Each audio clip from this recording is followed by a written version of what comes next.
Welcome to De-Stress Your Business, the podcast where we show you how to get incredible results in your business without constant stress. I'm Alexis Kingsbury, a serial entrepreneur and founder at AirManual.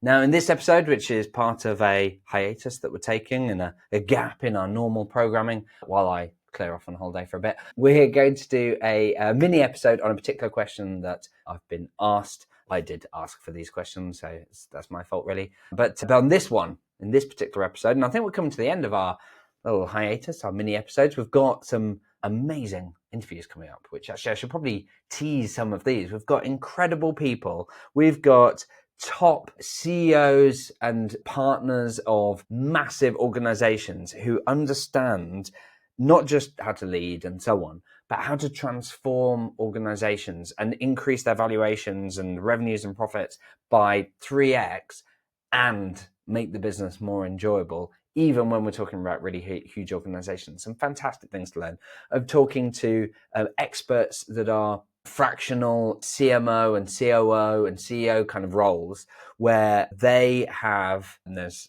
three people I think of, who they have turned around businesses, but particularly help those businesses get really clear on what should be the business model that's going to make growing the business easy rather than a never-ending cycle of difficulty.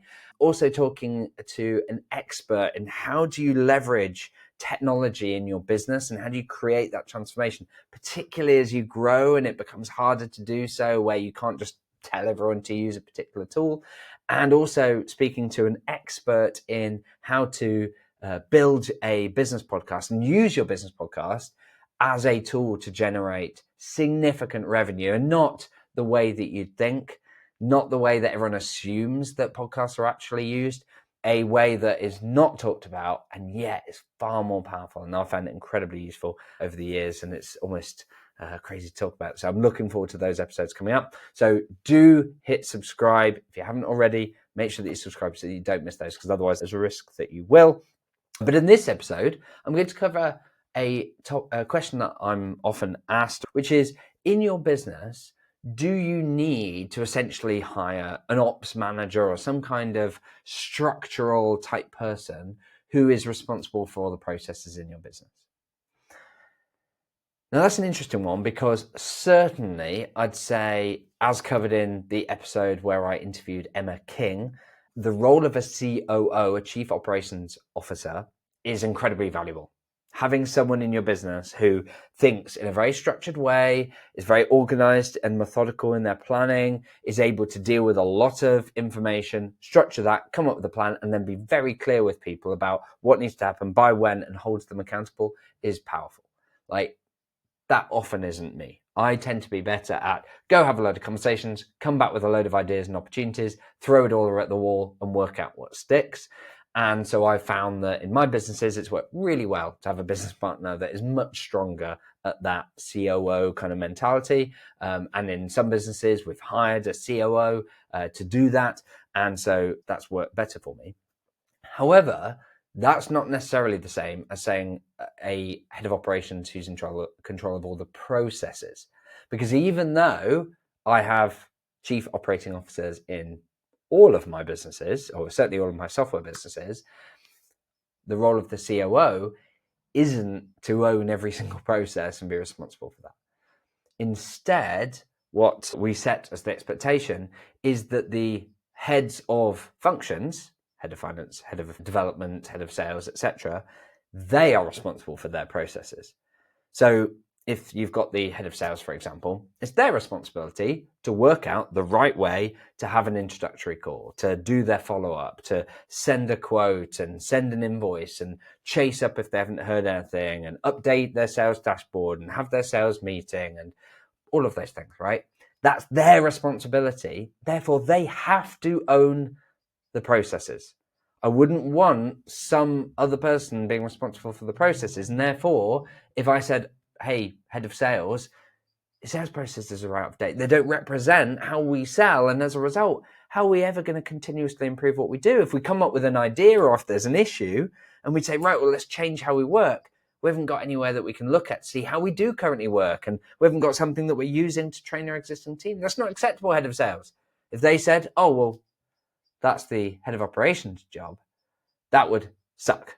Like, I can't manage a team like that. I have to have functional heads who are responsible for their function. And that means they have to own those processes. Now, what you could have is someone in your business who we might call a process champion, or someone who just really likes processes and so on, and perhaps has bought a bit more into what does best practice look like and how do we make that consistent across the business. In some businesses, that clients that we've worked with on the AirManual side, we've had particular people that we've worked with who perhaps they headed up a particular team and they loved the exercise of sorting out their processes and structures so much they've essentially become, or indeed literally have become in some cases, the process champion and have essentially been an internal consultant and change agent to go and implement that in other parts of the business. I can see that role, but only when you're much larger.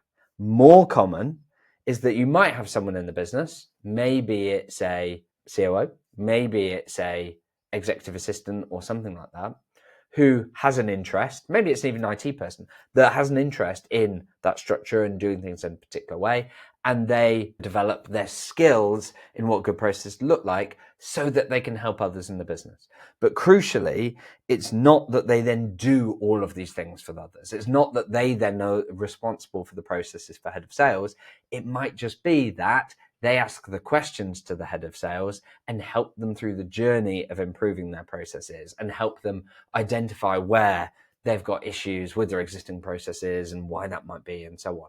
Now, that's something that when my team in my AirManual business, they would work with someone who might be a process champion and so on. But crucially, it's important that we don't only work with that person. I've seen sometimes where you've got a business leader who says, oh, I'm not a process person, just work with all of these others.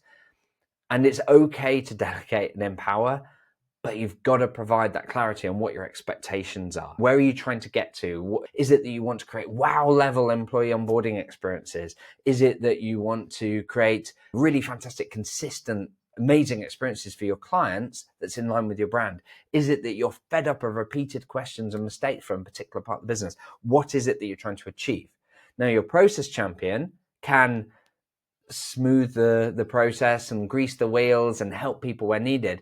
But ultimately, it's going to be the head of HR, the head of sales, the head of marketing, head of ops, whatever it is. They've got to be responsible for solving that problem in their area, not just a process champion who happens to know what a good checklist looks like and how to create one. You have to create that ownership. Fixing your processes is a little bit like technology. It's okay to have an IT person who has a bit more knowledge about how the IT works, but you can't have a head of sales who says, oh, I'm not at all interested in technology and so on, because ultimately they're the ones that have to go, yeah, I need a CRM and this is how I want my team to use it. And as a result, this is going to give me the reporting I need so that I can make better decisions about who we sell to and how we sell to them and what our pipeline looks like. They've got to own that. So yes, you can have process champion. Yes, you can have chief operating officer, but whatever you do, please make sure that you continue to empower your heads of departments and that you don't just delegate all of ownership of processes and how your business runs to one person who is completely disconnected from what actually matters in each of those areas. So there you go. I hope that answers your question. I hope that helps. And if it does, then please do make sure that you're subscribed for future episodes. I've talked about some of the interviewees that we've got coming up. But also, if you could go onto Apple Podcasts, give us a 5-star review. We've had loads of amazing episodes over the now years that we've been going.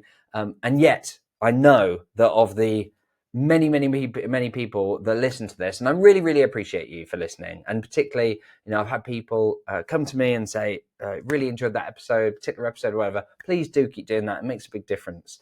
But I also know that a tiny percentage of the people that even tell me this is great and I've listened to so many episodes actually then leave a review. So here's what you need to do. Just go to Apple Podcasts. Even if you don't listen to it on Apple Podcasts, this is what will help me the most. I know from all the interviews that's coming up, you're going to love it. Go onto Apple Podcasts, 5-star review.